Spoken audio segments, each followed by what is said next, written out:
Listening Fanfiction presents Unoriginality by Eos Aela, based on the BBC series Merlin, narrated for you by Sierfees. Unoriginality. That's what Merlin hated most about Uther's magic speeches. They were all the same.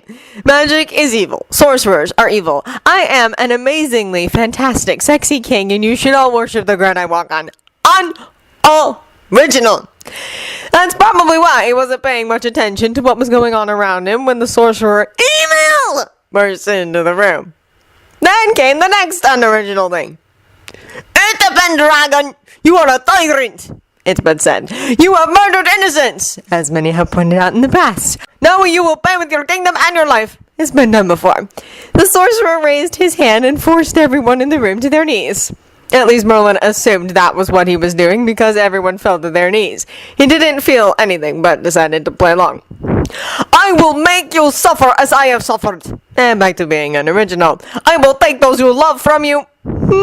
Okay, Merlin might have to step in there. I will take your kingdom as you took my land, because that's going to happen. And then I will kill you. Now he was just repeating himself. How did you get past the gods? Poor naive little Uther. You mean those goons that stand outside in helmets? Not as simple as just rolled a coin down the corridor and they were chasing after it. One of them actually yelled, "Ooh, shiny!" Merlin rolled his eyes at the guard's incompetence. No, time to base this. The sorcerer walked over to where Arthur was frozen in place. He drew a sword and pointed it at the prince's heart. Prepare to die, Arthur Pendragon. Right, time to move. Merlin silently got to his feet and crept across the hall to the sorcerer. He tapped him on the shoulder, and when he turned around, he punched him in the face! You hit me! The sorcerer said stupidly from his place on the ground. Yes, Merlin nodded. Why? I would have thought that were obvious. He received a blank look. You were pointing a sword at Arthur, the prince. And, as an evil sorcerer, I am well within my rights to do so. No! Merlin, how come you can stand up? Hissed Arthur. Yes, I was wondering that myself. That was powerful magic I used, said the sorcerer. Not really, Merlin muttered. Of course, the magic didn't feel powerful to him. What? I said that the spell must have missed me. But it can't have. The only reason would be if you... Traitor! The sorcerer lunged for Merlin, who calmly stepped sideways and stuck out a foot, causing him to fall flat on his face. A few of the knights whooped in appreciation. You stand there all high and mighty, but you are just like me, aren't you? The sorcerer stood up again, much to many people's disappointment. I am nothing like you! Why do you do it? You can join me. Have the ball kneel at your feet. Merlin raised his eyebrows. So, we're back to unoriginality, are we? What do you mean? All the things you say! They're unoriginal and have been used by better people than you. Nimue, Sigyn, Morgause, Morgana, they all said similar things right before they either died or ran away. And yet I'm not dead. The sorcerer held out his arms. Yet, Merlin muttered. Can I ask you something? Are you a druid? No. Have you ever lived with druids? No. Do you know anything about them? A little. Do you know their prophecies? Only the most famous. Well, that makes this more simpler. Why? Because now I can stop you just by pointing one teensy little thing out. Which is, Arthur is the once and future king. And you saying that isn't going to stop me. First of all, you have no proof. Second, I don't exactly see his protector anywhere to stop me. And third, it's very unlikely and rather ironic of destiny to make the son of such a tyrant the figure of legends. Absolutist, authoritarian, autocrat, despot, martinet, oppressor. What? You said Arthur's a tyrant. Everyone says tyrant. Why can't you use a different word for once? Moving on. I'm still continuing with my takeover. Why? What would you do with the kingdom? Honestly. Bring back magic. Duh. What? Like in the legends? We've been through this. If it were Arthur, then Emrys would be around. Who do you think I am? Why do you think I can resist your spell? The sorcerer's face drained of all color. That was more like it. No, you're not. It can't be you. Why is it so hard to believe? Merlin was slightly offended. Well, look at you. Gee, thanks. Well, you don't exactly look powerful. He gestured to Merlin. What's going on? Uther asked. Uther has no idea what's going on. More unoriginality, Merlin muttered, and the sorcerer sniggered. Hey, you will show some respect when talking about your king, boy. How dare you shut up, Uther?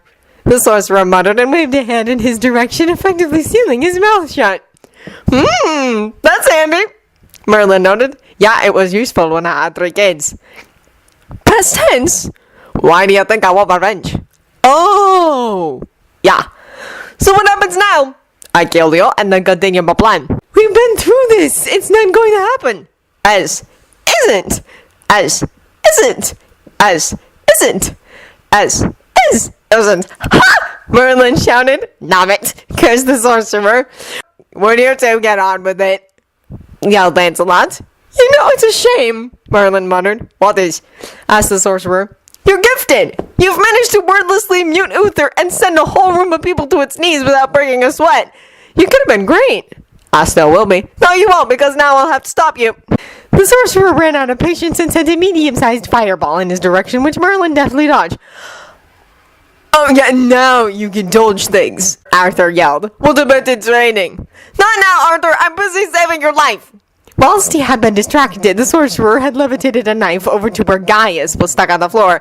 Merlin noticed this in time, though. Oh, that's just plain sneaky, he said, and made the dagger fly to the other side of the room and embed itself in the door. Sorcerer, yelled Arthur, Merlin, the sorcerer, Lancelot, and Gaius all looked at him. Are you really that slow? Asked the sorcerer. To be fair, it's already taken him 3 years, Merlin pointed out. This is the once a future king? That's worrying. I know, right? Oi! Sounded Arthur, but he was ignored as the proper battle was finally taking place. The sorcerer sent another fireball at Merlin, who effortlessly deflected it. Really? Fireballs? Be original! The sorcerer narrowed his eyes. Challenge accepted. Then it began to rain inside. Merlin laughed. That's more like it, he shouted whilst quickly dismissing the rain before enlightening could start. Would you fight back already? This is getting boring. You're right, Merlin agreed and looked thoughtful for a second. And remember, be original, he encouraged. Merlin smiled and then conjured a bunny rabbit. That's not very scary, the sorcerer deadpanned. That was before the rabbit jumped about 5 feet into the air and started attacking the sorcerer's neck, its eyes bright red. Without warning, the doors burst open and 4 men ran in. One carried a golden egg-shaped object. He pulled something out of the top of the object and said, 1, 2, 5! 3, my lord! Another interrupted. 3! Then he threw the object at the rabbit that was still attached to the sorcerer's neck. There was a loud bang, and when the smoke cleared, the men were gone. I'll be honest, said Merlin. I wasn't expecting that. He walked over to where the sorcerer was now lying covered in rabbit bits with a large wound in his neck that was quite obviously fatal. The sorcerer gestured for him to lean down and then whispered something in Merlin's ear. Really? Merlin asked. The sorcerer nodded before smiling and falling back. He was dead. What did he say? Arthur asked as the room was released from the floor. He told me something that you probably won't like. Which is? Your father's mouth will remain shut, even though he's dead. An enraged Uther stood up and made a rather angered noise. He was trying to shout for the guards, but the sorcerer hadn't been lying. He still couldn't open his mouth. End of Unoriginality. If you enjoyed this recording or the content, feel free to leave a comment below or a review at the original story from the link in the descriptions. Thank you for listening.